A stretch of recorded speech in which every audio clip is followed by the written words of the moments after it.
we have the they announced that Patty Jenkins is directing a what's it called? Rogue Squadron, I think they said it was. Which it's essentially, it sounds like it's going to be a like X-wing pilot focused movie. Just follows a bunch of X-wing pilots, which just Top Gun in the Star Wars universe. Honest to God, like, I don't know. I feel like the gay I feel like if that's interesting enough for me to like. Do you remember Top Gun was all like? The guys were very. Yeah. It just has the same amount of homoeroticism. Yeah, that's what I was trying to say. You said it way better than I did. The gay. Back to Rogue. Yeah, I was gonna say on a more related note. I'm gonna be completely honest. I'm becoming a little I feel like Star Wars is becoming a little oversaturated. Yeah. I mean, but what's interesting is I don't necessarily feel that way about Marvel. I think it is a little bit. Some of with the Marvel, there's a little bit of some shows here and there. I'm like, does that really need to be there? And I kind of think no. But with Star Wars, I feel like, to me personally, most of it, if not all of it, except for Mandalorian, I can understand, and Obi-Wan, I can understand. Those seem right. I don't know, but some of these other ones, I'm just like, do we really need that? Do we really want that? It's like, why is it? Yeah, the difference between Marvel and Star Wars is it feels like 75% of Marvel's like releases, as far as like shows and movies go, like you need to watch 75% of it to understand the main storyline. You need to you need to watch these, whereas 25% of it.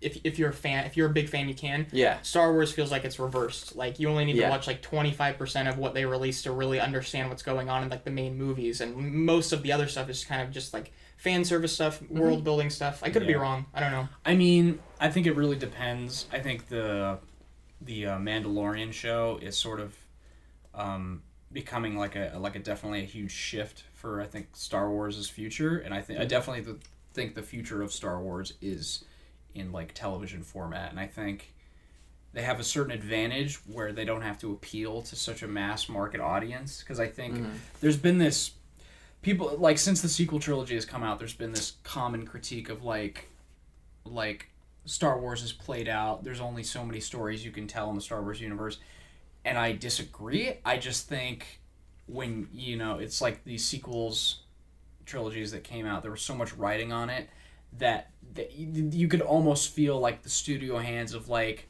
we have to show people the same shit they've seen before to gain their trust, and it's the whole idea that like I don't really subscribe to that idea, because I think there's a lot of potential to tell new stories in the Star Wars universe, but like if you keep doing the same recycled like Jedi versus Sith, the big thing you gotta blow up.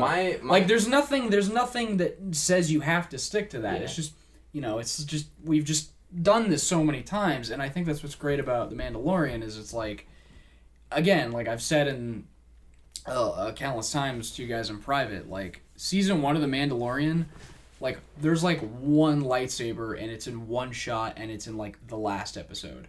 Like most of the show is like the stuff that's happening in the background of Star Wars, the seedy underbelly of Star Wars, which I think is what like a lot of fans have been wanting to see more of. It's just like the Star Wars that we're not used to, the grittier like. My problem is that I actually feel the exact opposite. Is when I think of Star Wars, I think of these like awesome badass Jedis with the Force who right. Who I think lightsabers. Most people do, and it's just weird. You don't just have to do that. Though. I know, but it's weird to me when you take like a group of characters like in the like original series where you would see them like X-wing fighters, you would see them for 10 or 15 seconds and then they would just blow up and die, and they were so you're gonna take someone we always thought was like useless because they would die in 15 seconds and suddenly they're really cool. Like to me, I'm like, well, I mean, I wouldn't call the X-wing pilots useless, because I just think that in the grand scheme of the stories we don't tend to focus on them more. Yeah.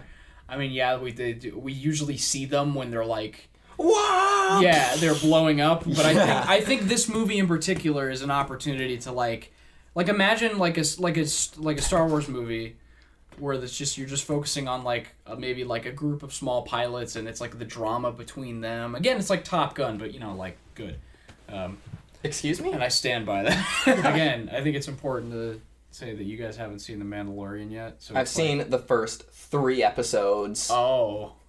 But I mean, this is based on like all of the movies. So. Right. You have also said that it's I see a lot of potential. I see what you guys are saying, and I agree to a lot of it, but it's just like I see a lot of potential of it going in this direction where it's like... You also say that you just find The Mandalorian very comparable to Westerns, and just in general, I don't like Westerns, and I definitely get that same feel, so I just don't think The Mandalorian's which really is why, for me. which is the exact same reason why I want you to check it out. But I'm also not interested in the Star Wars world at all. Yeah. So it's like oh, it expands on this. You and like that. Solo, It's like, I don't funny give a enough. shit. Yeah, I like Solo because I like it for reasons that I shouldn't like a Star Wars movie. Like, I like it because of the cinematography. I really like the cinematography. I like the way it's filmed. I like it on like a filmmaking level. Mm-hmm.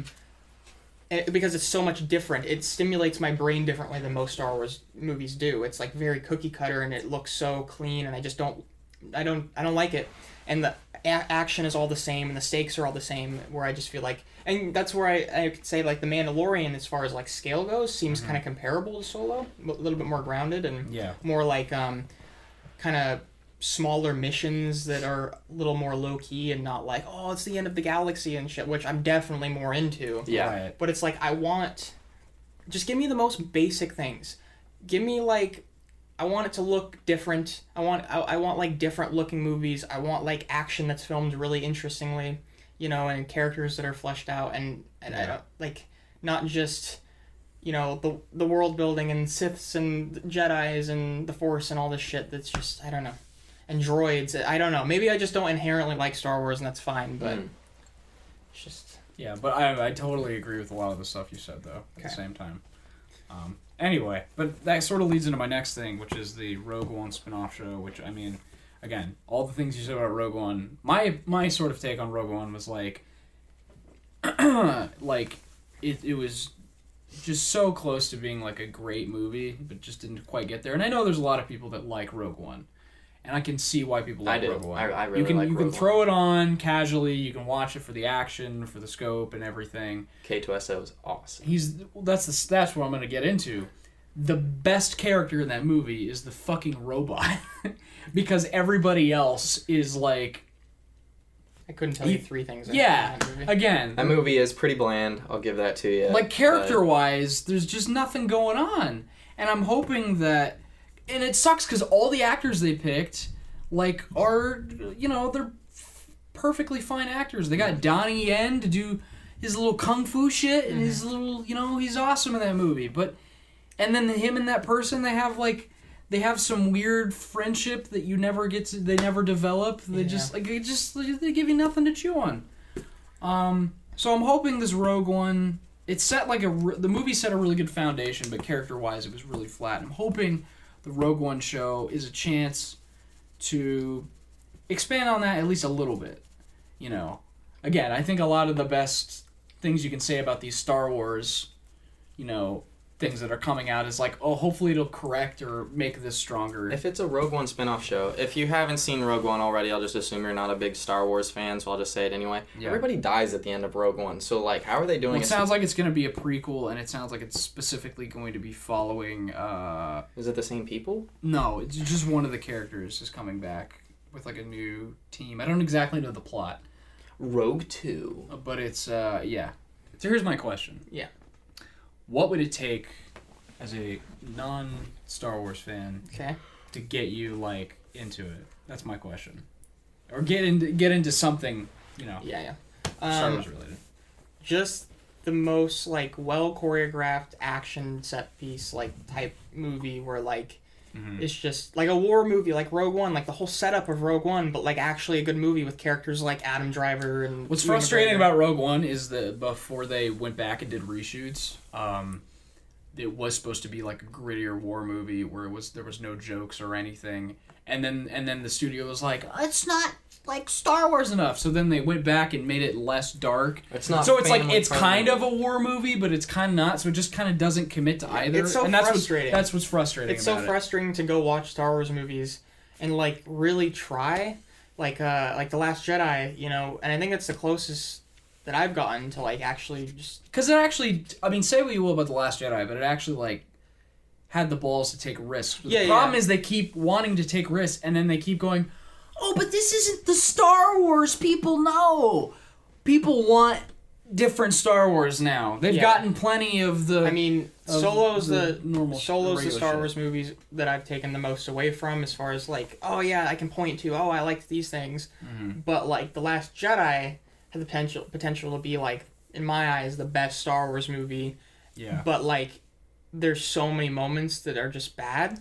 But like, there's the relationship between what's his fucking name? What's Adam Driver's character's name? So Kylo Ren. Kylo Ren and Roy. Kyle Roy, and then Kylie boy. and then Daisy Ridley, her character. Yeah. Like, their relationship is really interesting, Right.